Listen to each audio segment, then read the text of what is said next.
কে জয় যিশু। 2 তিমথিও 4 অধ্যায় 8 পদ ঈশ্বরের বাক্য বলছে, এখন অবধি আমার নিমিত্ত ধার্মিকতার মুকুট তোলা রহিয়াছে।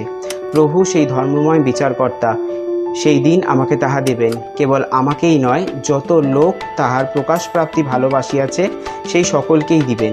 ঈশ্বর সত্যই ধর্মময় বিচারকর্তা, তার কাছে কোনো ভুল নেই, আর সে অধর্মকে ভালোবাসে না। তাই আমরা যেন ঈশ্বরের ধর্মময় পথে তার বাক্যকে মেনে চলতে পারি। ঈশ্বর তার বাক্য দ্বারা বলতে চাইছে, জীবনের শেষ দিন পর্যন্ত ঈশ্বর তাতে বিশ্বাস রাখতে বলেছে আমাদের প্রত্যেককে।